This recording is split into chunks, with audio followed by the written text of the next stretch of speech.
Oh, uh, good morning. Are we streaming now? Because I was having some issues a minute ago. I guess we better pop open the window. Good morning, mathematicians, I should say, because you're all mathematicians. If you watch my channel, you're officially a mathematician. Oh, I actually didn't know that. I'm gonna try to stay closer to my mic because I think the audio quality is better when I do that. Um, yeah, I have a crappy little lapel mic.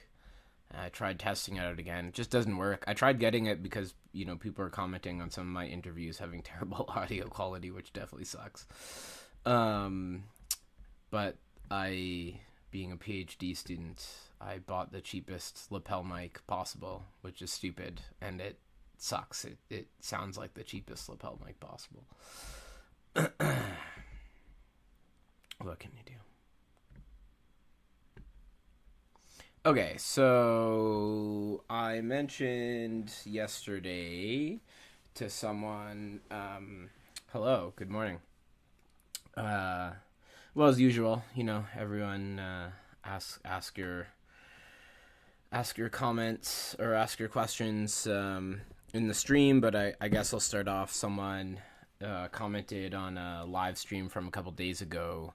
They said it was too bad I didn't end up talking about the Adeles.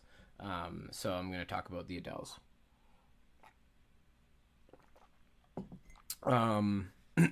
So we've got the rational numbers, and out of the yeah yeah, I'm getting dunked on in the comments here accurately. Yeah, I know. As a mathematician, you'd think I'd have better thoughts than that. Nope. Um, so yeah, we build the real numbers out of the rational numbers. One way to do this is to use the Cauchy sequence construction. So basically, what that is, well, so I have a video called "Are the Real Numbers Real?" Criminally underviewed, in my opinion. Most of the channels on here, I just turn on the camera and I just yap.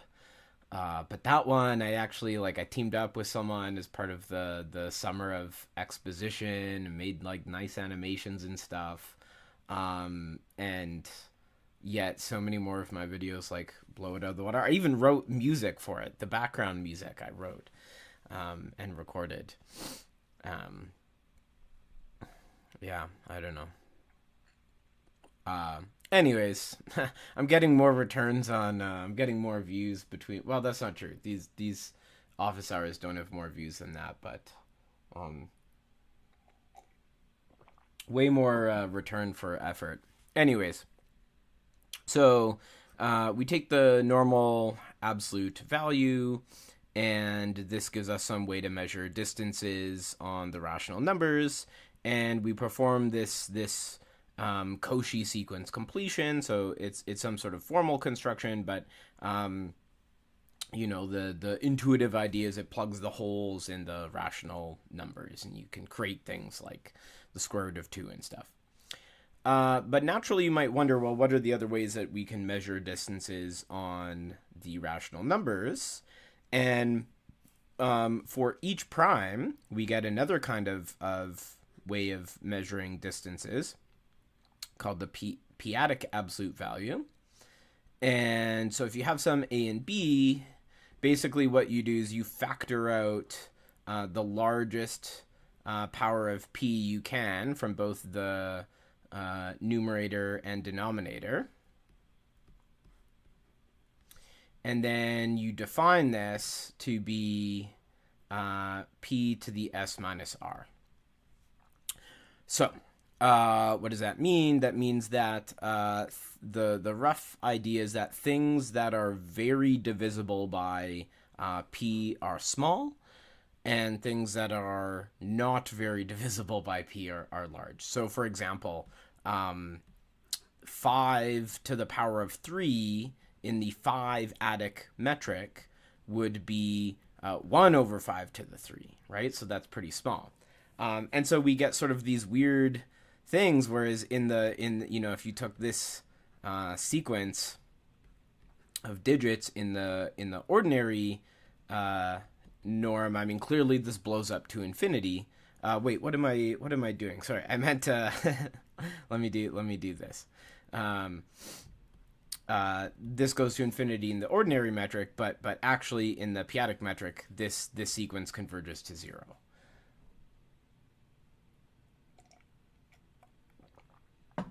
And likewise, like if you took, goes the other way, so 1 over 5 to the 3 is very not divisible. Hello. Very not divisible by 5, because there's 5s in the denominator, right? So it's almost the opposite. It's like it's already borrowed a bunch of 5s, right? So its 5-adic valuation would be 5 to the 3. So it's a pretty big number. But meanwhile, if we took, say, the 2-adic valuation of 5 to the 3, well, this would just be 1, because 2 appears 0 times. Well, on the menu today, Deepak, is we're talking about the Adeles. We're talking about the Adeles because someone commented on a video on a live stream from the 15th, I believe, saying that it was too bad I didn't go more in depth into those.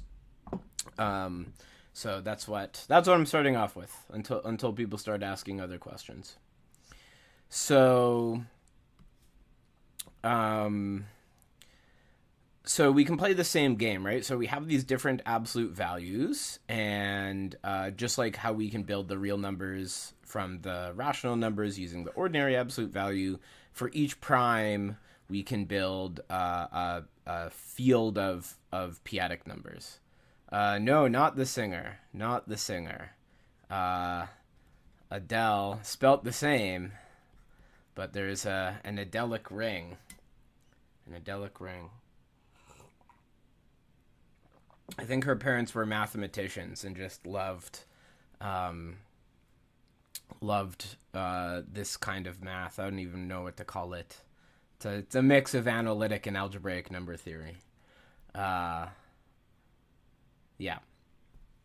So, okay, and actually, it turns out that if you took the rational numbers and you started with any kind of absolute value or metric, so any kind of way of like measuring distances, it turns out that topologically, the only possibilities are either the trivial absolute value, so that just that's just equal to 0 if x is equal to 0 and 1 otherwise, or it is the Euclidean absolute value, which sometimes, for reasons I'll maybe explain later, we sometimes write as with subscript infinity, or it's one of the p-adics, and these all give distinct topologies. So this is one of my favorite theorems in all of mathematics. It's called Ostrowski's theorem. Just saw the vid. 2.7K is criminal. Yeah, never even seen that video and been subbed for a while. Interesting. I thought I'd click on it. Yeah. I don't know why it just didn't perform well in the algorithm. It's I mean, I don't know. I guess it's possible, right? That like I don't have a good idea of what is going to be a popular video. That's likely, but it does seem weird to me that video has performed like so much worse than some videos where I just like turned on the camera and yapped out slop. But hey, I mean, in some sense I can't be too mad because the yapping out slop is way easier for me. So yeah, shorts. I've thought about spending time making shorts, but there's only so many hours in a day. But yeah, I've thought about maybe building up a library of shorts on just cool, fun, maybe things like Ostrowski's theorem, 60-second explanations on stuff, and then pumping those out. But we'll see. Right now, trying to get a paper out, thesis close behind, and then the summer I should have some breathing room. Although I want to pump out more papers. That's now's the time to strike. Anyways, so Ostrowski's theorem. Oh, by the way, I applied for the YouTube partnership program. So monetization's coming soon. So bling bling bling for this grad student. Uh, yeah. So so we have Ostrowski's theorem tells us, well, up to topological equivalence, these are the only metrics we can take, and so really these are like basically all of the interesting um, field Cauchy sequence completion fields that we can build out of the rational numbers.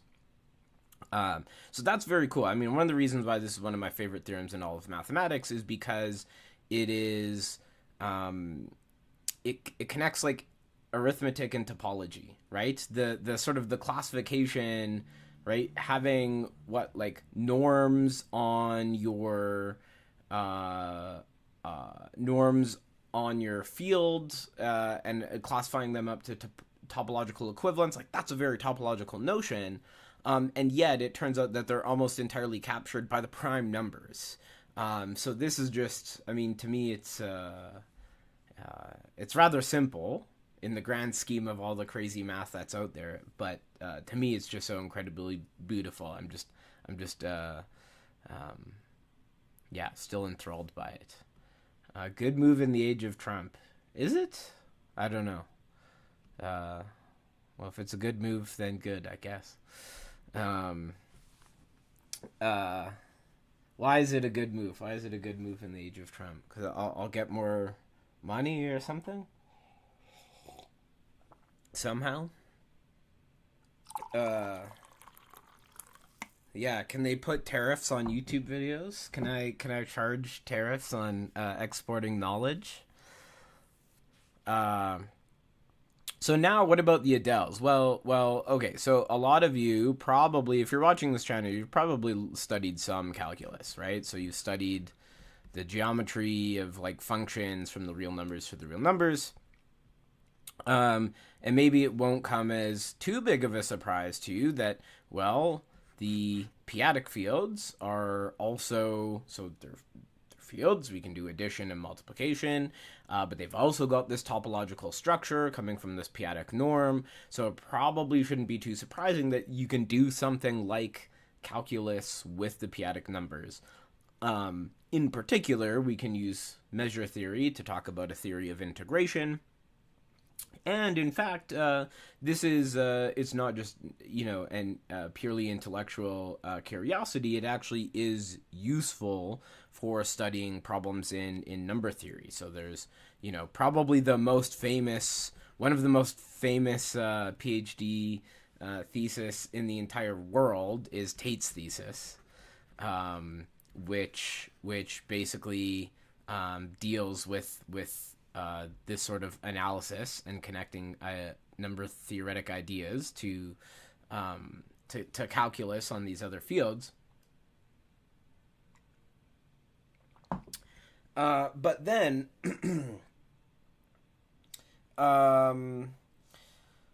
but then, here's one line of thought. Like, there's infinitely many different things, right? So it's like, well, how should you go about it? Like, oh, first I go and I study the theory of calculus on the real numbers. And then I go and I study the theory of calculus on the two-adic numbers. Okay, and then once I'm comfortable with that, I go and I study calculus on the three-adic numbers. Well, you see where this is going. This is an infinite list. Nobody's got time to study it all at once. So what we do is we just say, well, screw that. I'm gonna study the geometry of I'm gonna study calculus on all of them at once. So I'm gonna take the product of all of these fields. And I'm gonna smash them together. And I'm just gonna study. All of these fields at once. I'm gonna look at like functions on this entire. So this is still a ring. This is a ring. still with component-wise addition and multiplication. The problem is, one of the nice things about the topology of all of these spaces is they're an example of something that's called locally compact. So in some sense, this just means that around every point, you can find a relatively small subset according to that topology. So, I mean, yeah, that's not a precise definition, of course. But the important thing about this, don't worry too much about what locally compact means, but it turns out that for locally compact groups, locally compact, so topological groups, there you get a sort of God-given measure. Not quite, it's only defined up to a scalar multiple, but that doesn't really affect things too much. You can always just track how you change that choice of scalar. And this is called the Haar measure. So the topology here, I mean, for this general result I'm talking about is just any topological group. So any group that has a topology on it that makes the group operations of multiplication and inversion continuous. For each of these individual fields, the topology just comes from these metrics because we built these fields as Cauchy sequence completions of different absolute values or metrics. Their absolute value induces a metric on the field of rational numbers. But then, okay, so actually there's an important point. So that's the topology on the individual things. What's the topology on this whole product? And that's kind of the point. There's a couple different ways to define product topology for an infinite product. A finite product, all these definitions agree. They start to diverge for infinite products. And that's going to be a key point here.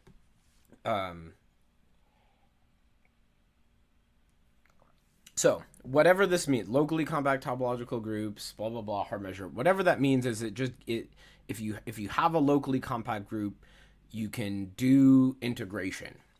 That's the sort of takeaway. So the real numbers, the p-adic numbers, you could take like the group of matrices over the complex numbers, let's say.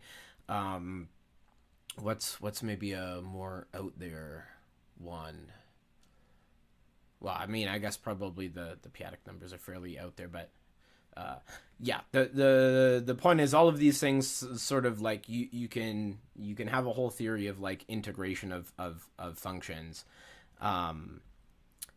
and coming from this Haar measure, whatever it is. So it's some special measure like inherent to the group, basically. The problem is, whatever topology we take on here, the usual topologies we try and take on this whole product, the thing is we lose local compactness. Does the Haar measure agree on the reals with the Lebesgue measure? Yes, thank you for asking, because I meant to point that out. So yeah, it turns out if you look at the real numbers, say even Rn as a group under addition, then the Lebesgue measure equals the Haar measure. Again, well, the Haar measure, when you construct it, it's sort of only defined up to a choice of scalar, so that you would just take your Haar measure and then normalize it so that like the closed interval is 0, 1, and then yeah, once you make that choice of normalization, it agrees with the Lebesgue measure. So yeah. Great question. And yeah, the problem is that yeah, this is no longer this huge big product is no longer locally compact. So one fix is it turns out that within within each of the p-adic fields, there's a special subring called the p-adic integers.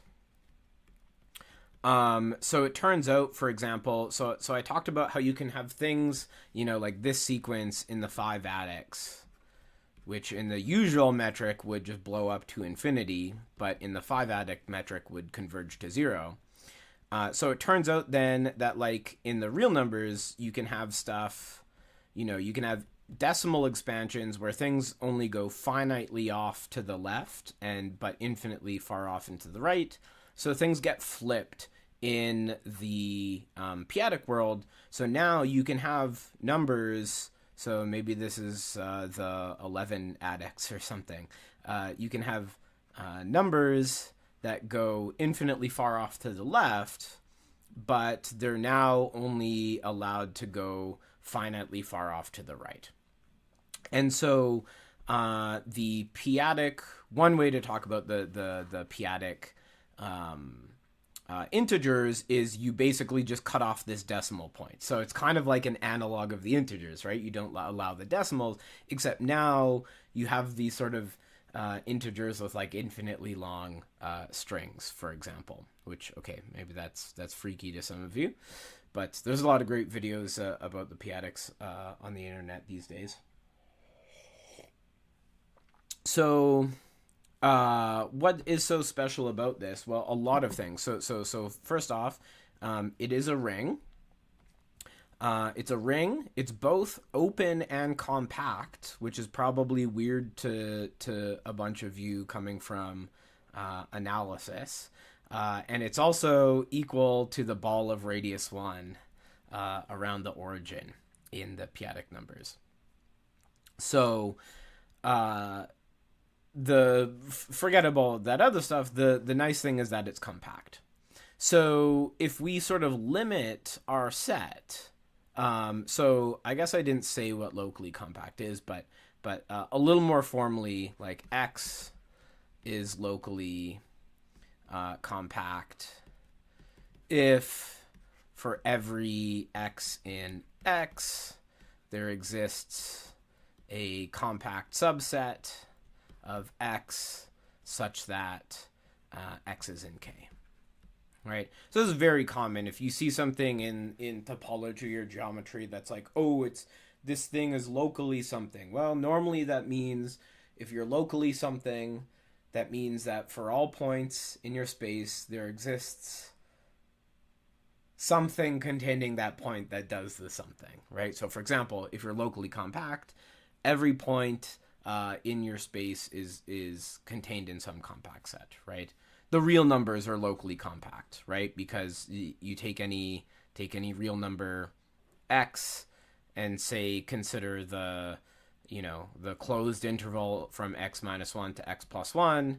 This is a compact set. It contains X. And so here's the fix to the above, right? So the problem was we wanted to, in the name of not wasting any time, we wanted to study calculus basically on the product of all of these fields. We didn't sort of get a nice measure on it for free if we just did that. But what we can do is if we demand that we only look at the subset of those elements, so I'll write X infinity, X2, X3, right? So it's some coordinate, right, indexed by its position. So we call, sometimes the real numbers is called Q sub infinity. Again, for kind of crazy high-level reasons I might explain later. So if you take some coordinate here, what we're going to demand is that almost all coordinates, say for p not equal to infinity, we just let the real numbers hang out, do whatever. For almost all coordinates, xp will be in zp, right? And so now the point is, this will recover local compactness, right? So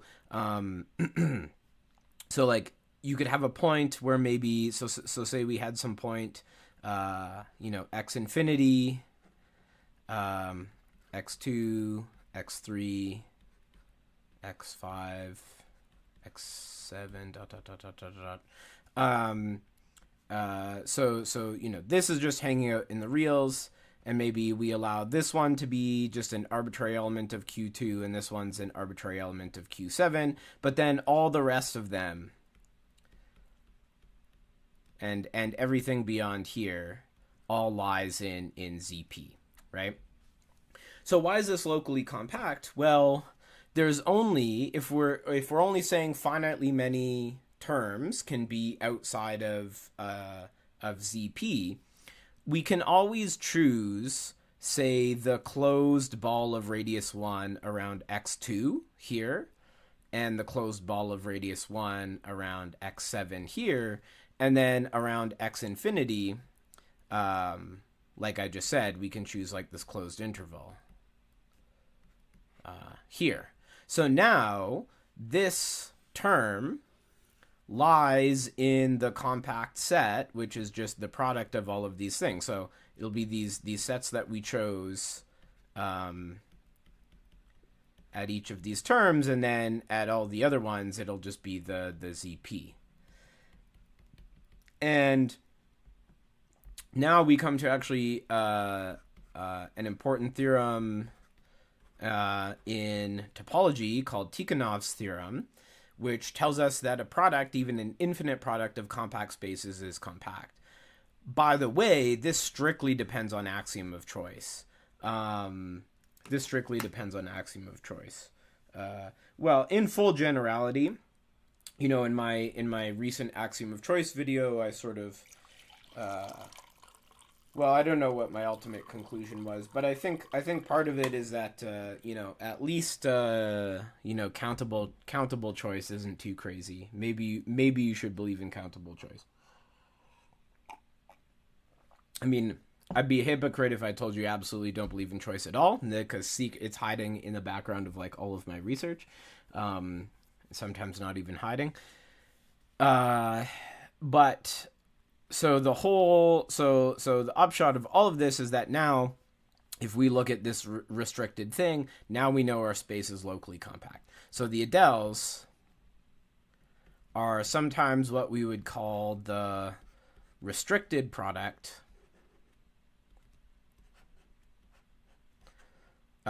This should be QP.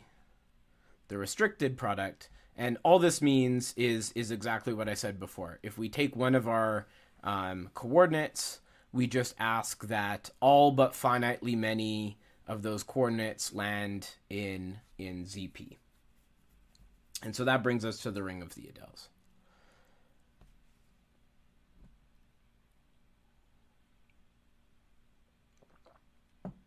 Now, there's some interesting things you can do with this, like so. Okay, great, we got here. I mentored a student in the fall. I've sort of been running like a mentorship program at my university to connect grad students with undergrads that maybe want some like extra mentorship outside of like normal class, normal teaching, whatnot. And one of the things we did, so going back to Tate's thesis, one of the advantages of Tate's thesis is, for example, like we have things like zeta functions, right? So like the Riemann zeta function, famously originally defined as the series, but as you probably know, this can be analytically continued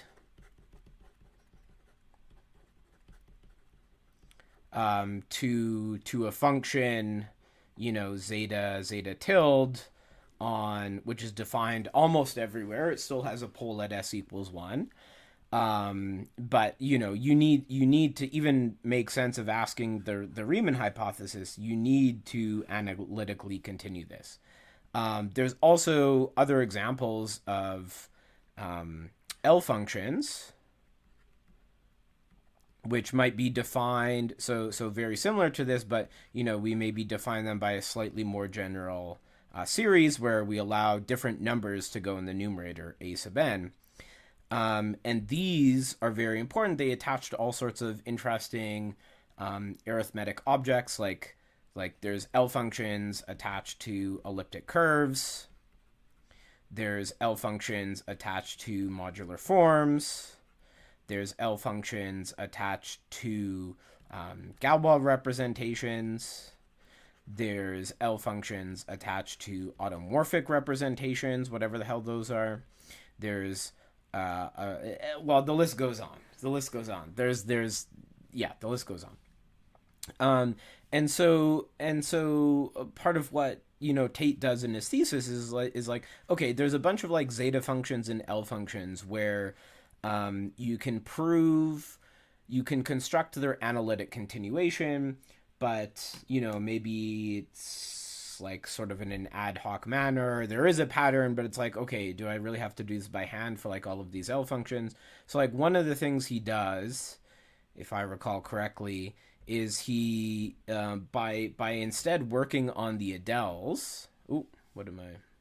If you instead work on the Adeles, then you can actually prove these results about analytic continuations of L functions like in great generality. So he actually gives you formulas to compute and analytically extend these like L functions in a wide class of examples.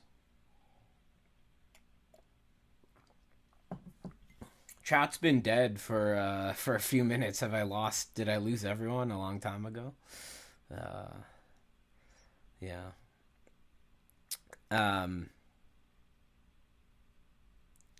Anyways, so for example, like there's an interesting calculation here that I made my undergrad mentor or mentee do. So it was good to know you're still here. I mean, I figured maybe people were still here, but maybe there weren't any questions in chat. So I was wondering if I lost people.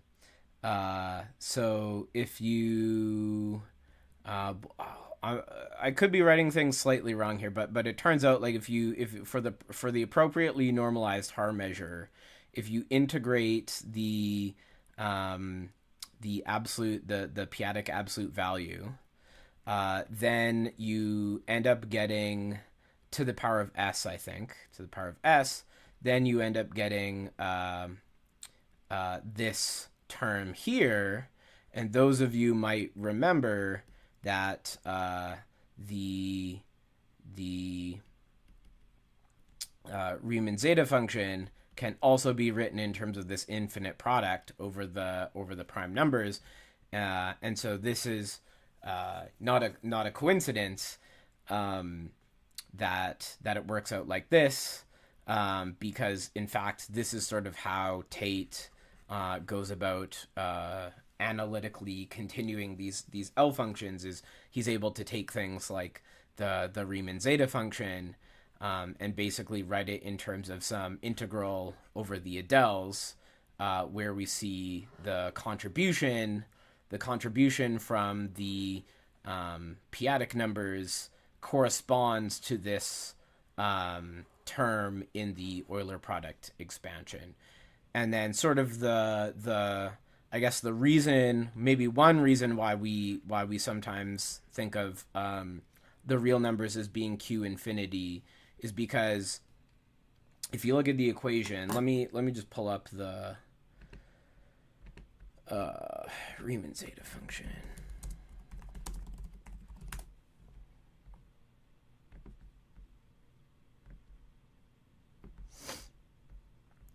So if we pull out one of the formulas, right? So here's one way to like extend the Riemann zeta function is you realize that it satisfies this equation, right? So on the left we have zeta s, on the right we have zeta 1 minus s, and then we get this like extra factor that shows up out in front here.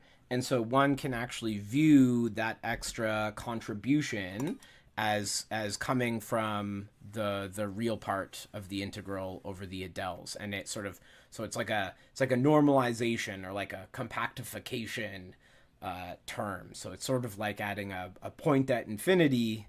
Um, this is one of the reasons why we might sometimes think of the real numbers as q infinity. Yeah.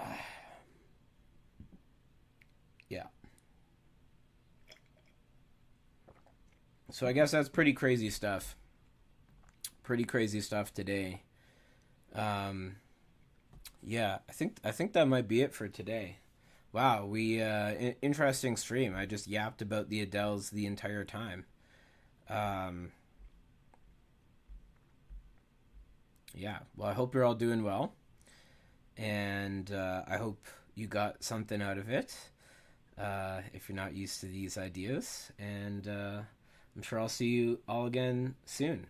Maybe even daily. It seems like I'm starting to do these daily. I've too many commitment issues to promise you that this will definitively be every day. But I don't see why not. Probably not Thursdays because I have to be at the university. I lost you at Adeles. Fair, yeah, fair. Yeah, I think it's good sometimes to get exposed to things that are beyond your pay grade. You know, I don't know. I don't know. Sometimes I'm like, if I spent more time just like grinding on like low level basic stuff, maybe I would have been a better mathematician instead of spending like so much time in my undergrad like hanging out in the library reading books I didn't understand most of what I was reading. Uh, yeah, I don't know. It's a balance. Sometimes I'm too far on the other end. Oh, you guys love the book reviews. Um, yeah, yeah. I mean, I can definitely maybe in one of these streams I can keep going. I wonder. I probably should. Yeah, I probably should continue this series of what's on my shelf, officially the series, and like do the pre-recorded video or something. Um, yeah, maybe I will. Maybe I will do that because those are also easy to make. So I like that. But one thing I'm gonna need to do is I'm gonna need to go back and rewatch a bunch of my videos to see which books I've done already or not. Yeah. Actually, what I could do, uh, maybe tomorrow I'll well, we'll see. I have a bunch. I have a whole bunch of books in my office that I haven't covered yet. So I know if I just go to the office, um, and just cover all of those books, uh, yeah, those won't have been done. So maybe there'll be an episode about that coming up soon. Your professor told you to learn category theory as early as possible, and sometimes I'm unsure if that was the right decision. Yeah, I mean, yeah. I think it takes the problem is like the problem is it can be very difficult, I think, to uh to appreciate the power of category theory until you've taken a lot of undergrad courses, right? Because like the whole point of category theory is basically like, well, maybe not the whole point, but like it relates different fields of mathematics together, right? And so you have all of these examples of categories and functors, and it's like, in order to appreciate these examples, for example, the example of the fundamental group being a functor from topological spaces to groups. Well, you need to have appreciated topology and group theory in order to really soak that in. I mean, maybe not. You could be like, oh, okay, yeah, there's a way of mapping, but like, for example, so Tom Leinster's notes that I mentioned before, a bunch of rich examples, but it's like, it's like all these functors between like Lie algebras and vector spaces and topological spaces and groups and modules and monoids and blah blah blah and like all of these things, and I feel like those are best appreciated when you have a deeper understanding of each of those fields unto themselves before you start looking at these connections between them. Possibly. On the other hand, I do think especially if you want to do research in modern algebra, you need to speak the language of category theory. And I've already talked on this channel about how much I love Alufi's book because it introduces these concepts right from the beginning.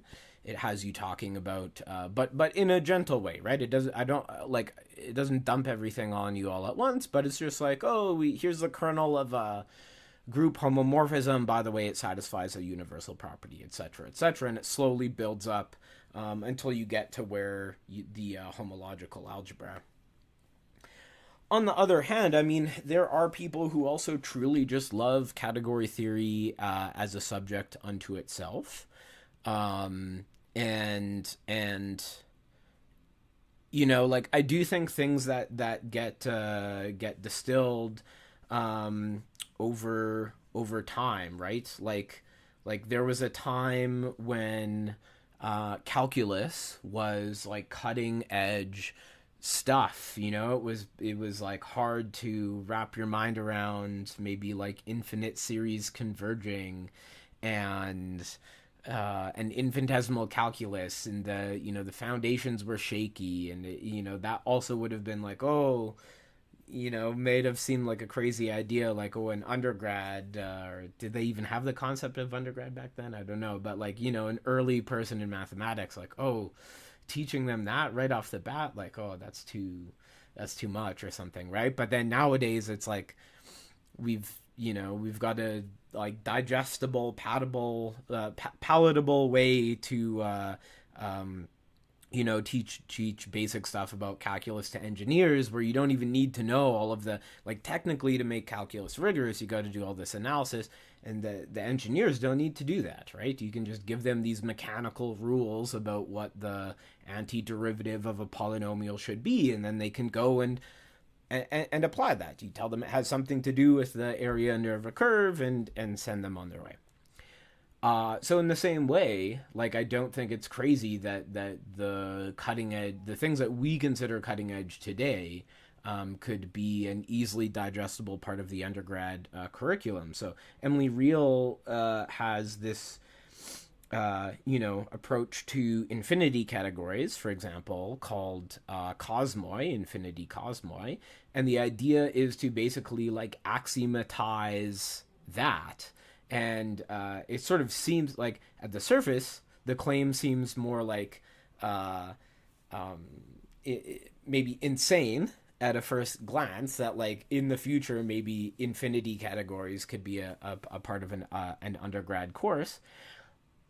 But then again, like as time goes on, we're gonna get better at pedagogy. We're gonna get better at understanding infinity categories and explaining them to ourselves and each other, and I don't think it's inconceivable that like eventually there could be a way, and it could even be a necessary part, right? A lot of mathematics seems to be taking on infinity categories, and they seem to be useful in more and more contexts. Also, there's this idea, maybe people have read undergrads will see the Stacks project. Yeah. Well, I mean, there's parts of the Stacks project that are perfectly readable now, but it's intimidating because there's a lot. But there's this idea, like, I don't know if people here have read the book Gödel, Escher, Bach. Absolute classic. Gödel, Escher, Bach. But, what was I going to say about Gödel, Escher, Bach? Oh yeah, so he talks about this idea of chunking, like in programming, right? So at like the very bottom level, like you've got your hardware, and you're literally like talking about like electrons and circuits, and like basic like logic gates, and just like this tough hardware, right? And then somewhere a little bit above that, you've got like assembly, which is some very low level programming language, and then a bit beyond, and then like I don't know, maybe later you've got C++, and then like even later yet you've got something like Sage on top of that, right? And the thing is, like, okay, maybe it's better. I tried reading part of Emperor's New Mind, but honestly, I just never really got into it as much. But probably the greatest book ever written is Penrose's Road to Reality. But yeah, this the thing is like you like probably if you want to develop efficient algorithms or like just to be a general overall decent programmer, like it's probably good to know things about hardware and efficiency and stuff, but like you can write like awesome cool algorithms in Sage that all do some like really interesting mathematical stuff without knowing a single damn thing about the circuitry and stuff about electrons that go into like the very foundations of building a computer. In the same way, well, there is a part of me that feels all mathematicians should take a foundations course. I know people that are very good and brilliant mathematicians in their fields that don't know. Can I swear on stream? Now I got to worry because maybe I'm like monetized or something. Actually, I probably shouldn't care. I don't care about whatever peanut. I want to swear freely on my streams. But do they shut me down if I swear too much on stream? Maybe they do. I don't know. Okay. Anyways, but the point is you need you don't necessarily need that, right? So like you can be a great mathematician and not understand anything but the foundations that you're working with. So in the same way, how like in Gerlesher Bach, he talks about like chunking at different levels of like programming, but also even in the mind and okay, literally chunking at different levels of programming. So too, one can chunk at different levels of math, and it's and with this in mind, it's really not too crazy to me that one could imagine a sort of chunking where we come up with a nice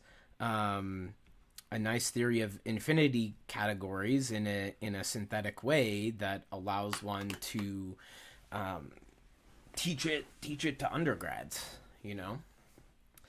Anyways, yeah.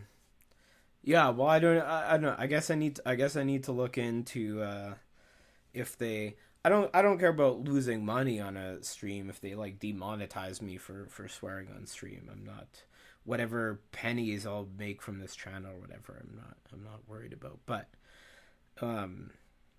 if they like, I don't know, like if you just does the stream shut down if you go on a crazy swearing rant or something? I have no idea. I guess I probably should have looked at the terms of service. My favorite math book ever. Introduction to Manifolds by Two is very good. It's a very good book. That's where I first learned manifolds from. But I certainly can't pick a favorite math book ever. I'm bad at picking favorites of most things because like there's so much stuff that like I feel like my life would just be incomplete without any of these things, right? It's like my favorite genre of music. Yeah, I could probably tell you what I listen to more than anything else, but then like I don't know, I wouldn't want to have to choose between like, oh, you can only listen to one genre for the rest of your life. I would hate to have to try and make that decision because I enjoy it's the multitude of things that I enjoy. And so in the same way, my favorite math book ever, I mean, I don't know. I wouldn't want to choose. Like I wouldn't want to have to choose what math book to take on an island with me and have only one book for the rest of time. I mean, I'd probably just pick it based on practicality. You know, whatever book is like the biggest. Yeah, has the most math in it. Um, my favorite though, I don't know. I couldn't possibly choose. Well, that's why I have the whole series of what's on my shelf, because I just talk about a bunch of books that I like. Um, yeah. Okay, I'm ending the stream for real this time now. So it's time for you and me to all go prove some theorems. So get on it.